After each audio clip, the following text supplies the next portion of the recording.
ciidamo beeleedka beesha Garxajis ayaa isku urursanaya buuraha gobolada Maroodijeex iyo Saaxil waxayna ka war sugayaan go'aanka dhaqanka iyo siyaasiyiinta ee ku aadan doorashada afduuban oo aanay beeshaasi raali ka ahayn. inta la xaqiijiyay tirada ciidamada baxay ayaa gaadhaya 400 oo dagaalyahan kuwaasi oo badankoodu ka soo jeedaan jufada hoose ee musharax Cabdiraxmaan Ciro. dhalinyaro badan oo ka soo jeeda beesha Garxajis ayaa ku sii qulqulaya buuraleyda si ay jabhadaasi ugu biiriyaan cududooda.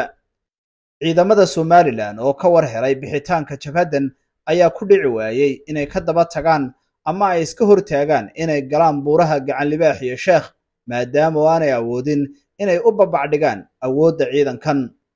dhagarqabe Muuse Biixi Cabdi oo ka war helay xogta jabhada galay buuraha Gacan Libaax iyo Sheekh ayaa odayaal erga ah u diray bahda dhaqanka ee beesha Garxajis si xaaladaasi loo dejiyo.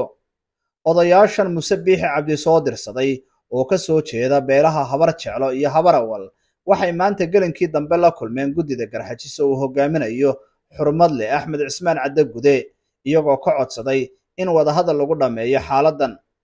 goobjoogayaal shirkaasi ka qayb galay ayaa ay xaqiijiyay in guddidan Garxajis si cad ugu gacan saydhay dalabkii odayaasha jeegaanta.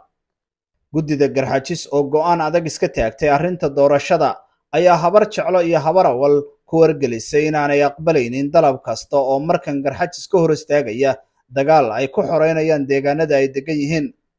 shirkaasi oo lagu soo kala kacay ayuu Suldaan Cadde Gude jeegaanta u cadeeyay inaan waanwaan laga geli karin masiirka beesha Garxajis.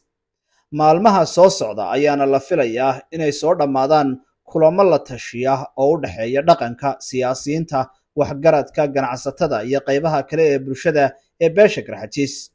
go'aanka ay gaadhaan ayaana shidaal u noqon kara jabhadaan hubaysan.